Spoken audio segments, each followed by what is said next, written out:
तस्वीरें हैं कि पुलिस स्टेशन की जो क्या कहेंगे, क्या बातचीत हुई है और जिस तरह की तस्वीरें हैं कि पुलिस स्टेशन की जो गेट है वो बंद है पूरी तरह से। देखिए, तृणमूल कांग्रेस के सांसद जिन्हें 10-10, 15-15 लाख लोगों ने वोट देके चुना है, उनके एमएलएज, एमएलसीज इलेक्शन कमीशन में कंप्लेंट करने पहुंचे। क्या कंप्लेंट है? ईडी है, सीबीआई है, एनआईए है, इनकम टैक्स है। चुनाव आचार संहिता लगने के बावजूद ये तमाम विपक्षी पार्टियों के नेताओं के पीछे हाथ धो के पड़े हुए हैं।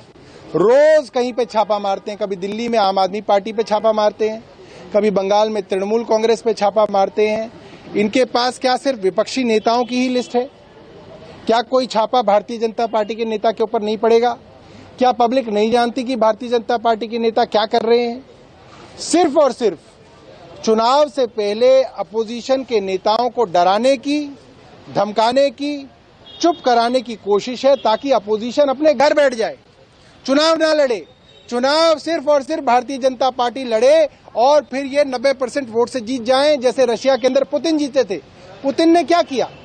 पुतिन ने सारी अपोजिशन को जेल में भेज दिया और फिर चुनाव कराया और पुतिन को 87% वोट मिल गए। ऐसे कोई ना है देश का प्रजातंत्र। बीजेपी का कहना है कि जिस तरह से एनआईए की टीम पर हमला हुआ, कहीं न कहीं पश्चिम बंगाल सरकार की एक बड़ी चूक है और ममता बनर्जी इसको बढ़ावा दे रही है। देखिए, जिस तरीके से सेंट्रल एजेंसीज रंगे हाथों पैसे लेती हुई पकड़ी गई, राजस्थान में रंगे हाथों पकड़े गए, तमिलनाडु में रंगे हाथों पकड़े गए। हमें क्या मालूम किसी से पैसे मांग रहे हो, किसी के साथ कोई गड़बड़ कर रहे हो, किसी के साथ बदतमीजी कर रहे हो।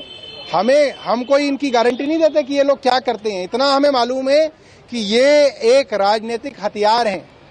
जब आप एनआईए कहते हैं, आप ईडी कहते हैं, आप इनकम टैक्स कहते हैं, इनकी इज्जत इसलिए थी क्योंकि ये न्यूट्रल सेंट्रल एजेंसीज थी। अब आप ये कहें कि भारतीय जनता युवा मोर्चा की हम इज्जत करने लगे, तो हम ऐसे प्रकोष्ठों की इज्जत नहीं करते। तो उसी तरीके से सीबीआई, ईडी, इनकम टैक्स और अब तो इलेक्शन कमीशन, इनकी जितनी इज्जत थी सब खत्म हो चुकी है। इनका कोई जो है आज के दिन में इनकी न्यूट्रलिटी के ऊपर कोई जो है दावा नहीं कर सकता। दूसरी बात, रात भर तृणमूल कांग्रेस के मेंबर ऑफ पार्लियामेंट यहाँ पे हैं, उनके ऊपर मुकदमा दर्ज कर लिया गया।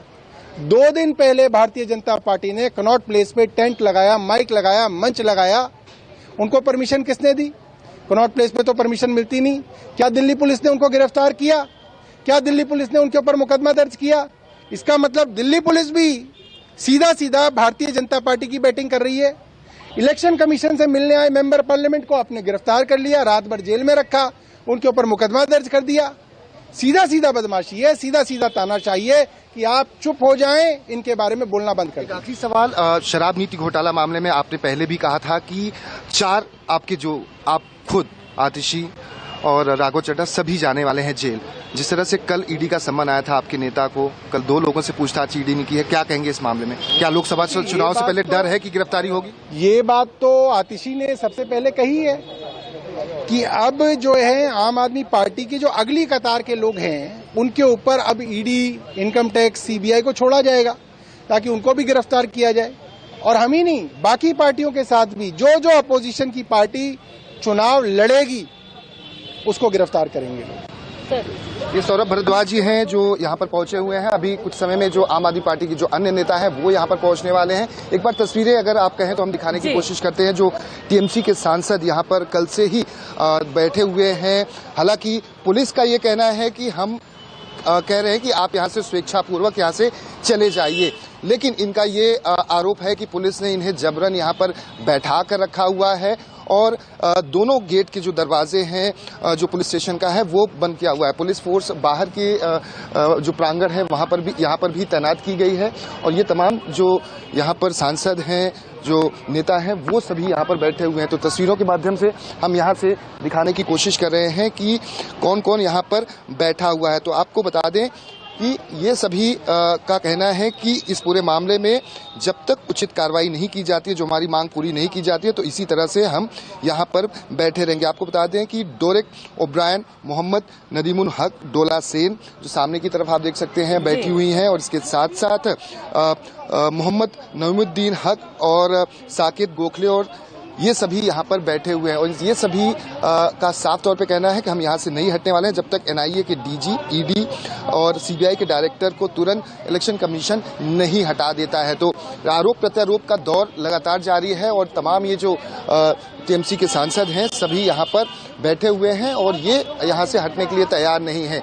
और कल से ही ये बैठे हुए हैं। कल जब ये इलेक्शन कमीशन पहुंचे हुए थे, इनका 10 मेंबर का जो डेलीगेशन था वो पहुंचा हुआ था, तो ये सभी मांग कर रहे थे कि इलेक्शन कमिश्नर से हमारी मुलाकात हो और जहां पर ये एनआईए और ईडी, सीबीआई के जो चीफ हैं उनके खिलाफ ये शिकायत कर सकें। जिस तरह से पश्चिम बंगाल में एनआईए की टीम गई हुई थी और वहां पर इस पूरे मामले में एनआईए का जो अधिकारी हैं वो घायल हुए, उनकी गाड़ी पर पथराव किया गया और इस पर आरोप ममता बनर्जी पे लगा। और ये सभी ममता बनर्जी और पश्चिम बंगाल को डिफेंड करने के लिए कि ये एनआईए की साजिश थी, इसलिए उनके अधिकारियों पर कार्रवाई होनी चाहिए। आपको बता दें कि इस पूरे मामले में पश्चिम बंगाल पुलिस की तरफ से एनआईए के 2 अधिकारियों को नोटिस भेजा गया है पूछताछ के लिए, और जो एनआईए का अधिकारी घायल हुआ था उसे भी पूछताछ के लिए बुलाया गया है मेडिकल सर्टिफिकेट के साथ में कि वो आए, अपना बयान दर्ज कराएं। तो पश्चिम बंगाल पुलिस की तरफ से ये एनआईए के अधिकारी जो वहां पर गए हुए थे जिस वक्त हमला हुआ था उन्हें नोटिस भेजा गया। अब देखना होगा कि क्या एनआईए के अधिकारी वहां पर जाते हैं। तो स्टेट वर्सेस सेंट्रल यहाँ पर पूरी तरह से नजर आ रहा है कि सेंट्रल एजेंसीज का दुरुपयोग, जैसा कि सौरभ भारद्वाज कह रहे थे, कि विपक्षी पार्टियों के खिलाफ किया जा रहा है।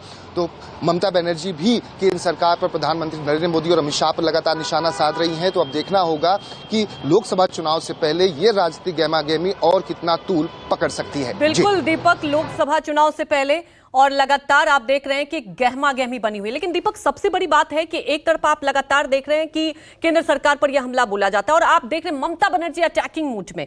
सबसे बड़ी बात यह है कि आज दूसरा दिन है, तो क्या आगे रणनीति रहेगी विपक्ष नेताओं की तरफ से?